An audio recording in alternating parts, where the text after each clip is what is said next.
Wait. Hey, Yeah, there you go. hello everyone. Welcome to Welcome to another another episode of episode of Ranger and Bang and Chow. Chow. Oh, we got an echo.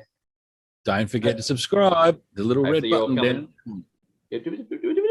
Hopefully you're all joining us with a cold beverage in hand and in a nice, beautiful place. I am got a nice little ocean view out my window. Ranger, how are we looking up there in Queensland today? Yeah, we've got a nice view of my American money hanging on the wall here that I use to inspire myself. Yeah. US I've dollars. I've got a 32-inch monitor in front of me with my face on it and you, so that's inspiring enough for me. I am very inspiring. I can understand that. I did start with. I like what you've done with your hair today too, by the way. It's good that you went to the effort. Well, mate, fuck you. Edit. What a waste of an edit too. So you got to. you were telling me for us. What's you were going telling on? me about the name of that little part between your scrotum and your bum hole. What's it called? I have always known it as the gooch. So that's the little bit of skin The between gooch. your asshole and the bottom of your nuts there. Yeah, it's the gooch. The gooch. And linking back to our last episode, we were talking about manscaping. Yes, that is the most painful place. What is this a topic? So if I go up to an ER surgeon and I say to him, my gooch is torn, he'll know what I'm talking about. I need some work on my gooch, some plastic surgery on my gooch. Look, I want to see the follow-up question of a bit of context. How did you tear your gooch, sir? How can you fix up my gooch? I need real hip that now. I slipped and fell. Well, on a girl, we used to call it the muck hole. The muck hole. Because it's between the hole and the asshole. Really? Okay, cool. So we call it the muck hole. So you got a muck hole and a gooch. It depends on what sex you are.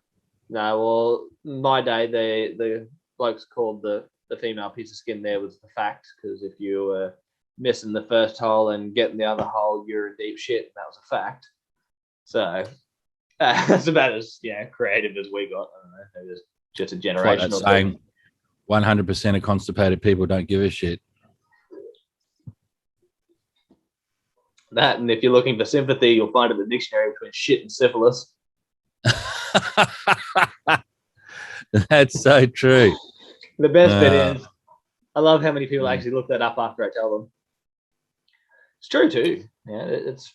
And I think the human body requires so much to maintain it. It is the worst design piece of what do you call it? What's that word? Anatomy. And what do you call it? Piece of meat. It's the worst design piece of meat. Worst design piece of meat anywhere. Life. Like you look at a wolf and it's got hair and it's strong and it's robust and it's got strong joints and things like that. And you think, okay, that wolf can survive in the wild. You look at a human and you go, he wouldn't last 3 days out there, like everything's skin starts to rot and burn and well, yours does. I could stand out in the sun all day and just be a slightly darker shade of chow. So yeah, that's until you get your like you evolved. This sounds like you evolved wrong, mate. Bad blood. Yeah, but all those moles you've got on you, they're going to turn into melanomas, right? I don't have to worry about that. Yeah, well, that's all right, because they've got these awesome little things that they use every time you go and see them once a year. Well, every time I go and see them once a year. So this little sharp metal blade thing, what they do is they take it to your skin, they cut that piece of brown flesh away. Perfect. All happy again. You get that once a year? Yeah, once a year I get a skin scan. Because obviously I do spend a bit of time in the sun, and it's not good for you, so they reckon. Yeah, my last trip just before I moved to South Australia, I went for a trip in, and they cut 3 of them out of me and looked at them all, and they were all fine. So touch wood. Was that just after you built the Great Wall of Chow? Yeah, look, I was doing a little bit of cash work there where I was obviously working at your place. I was doing some other cash jobs and doing some stupid asbestos removal, which, most of the time you suited up, but the rest of the time you're sweating your ass off. So you're stripping down and standing in the sun, hoping that life doesn't end. Mate, the Great Wall of Chow is a masterpiece, I tell you. we've had 3 weeks of rain up here, and I mean to the point where my backyard was flooding with a river running down it into the neighbour's yard. It was absolutely just like torrential rain for weeks, and Yeah, the you Great have had Wall of some pretty poor Chow. weather there, haven't you? The Great Wall of Chow stands proudly straight. You know, hasn't moved a millimetre. That is exactly what I want to hear. You know, I hate it when things of mine fall over, like the first time I did. But First Great Wall of Chow was not so great, but the second one is. nah, but if you want to look at literally the Great Wall of Chow, the work that I did in my childhood, my uncle and auntie built into the side of a mountain. I spent most of my weekends building retaining walls and such there. And yeah, that just gives you a whole new aspect of how stupid the things I've done in my life are. Like this thing is just block after block after block after block after block on this stupid slant of a building or house. Have you ever been skydiving? Yeah, I did that just for my just before I got married. That was on my little bucket list to kick off. Did she do it as well? No, God no, she's afraid of heights. Me, I'm stupid. I'm afraid of heights, yet I jumped out of a plane. Yeah, I remember. Oh, why are you kicking me off this perfectly good building? Yeah, that was scary as shit. 54 stories high. I'm going to try and find that grab too. That'd be good throw in. Oh, that was epic. So you went skydiving just once, I assume? Yeah, just did the one jump. That was probably about 10 years ago now. I loved it, man. It was so good.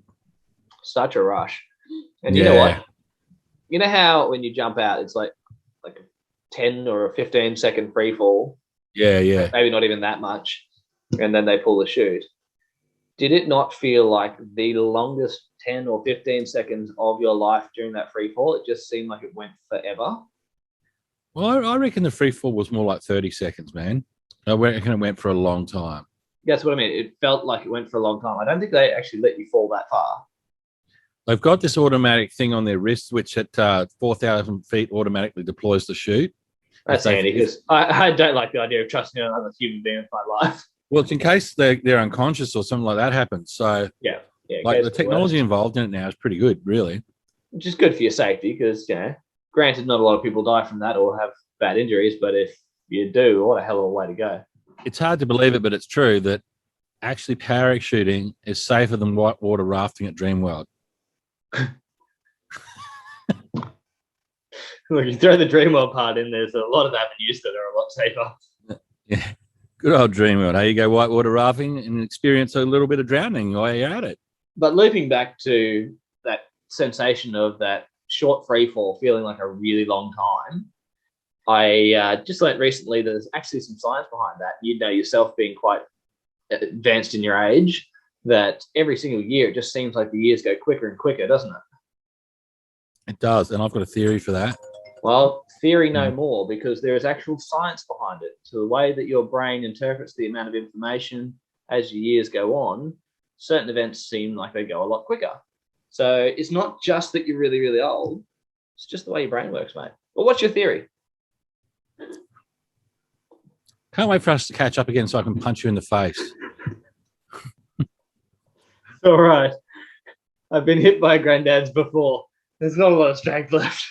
Gee, I hope that mole on your face doesn't turn cancerous.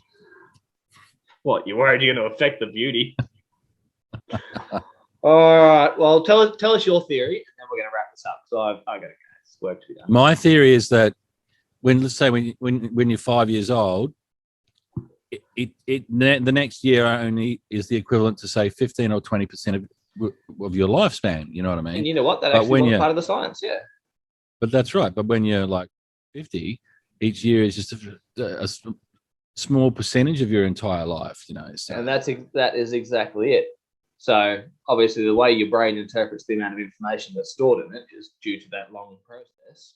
So yeah, the older you get, the more information there is, the more of a ratio. Like I remember when I was 14 waiting to get my driver's license, each year felt like we went for 10 years. Yep, and they would have been hard years back in your day having to walk around or catch the horse. But anyway, mate, I'm going to love you and leave you because I do have to go and do some work. Guys, make sure you're subscribing, and I'll see you next week, buddy. Hooroo. Cheers. Yeah. Now, I really did have to wrap that up quite quickly. Should shouldn't have broke the seal. So I'll be right Oh, back. no.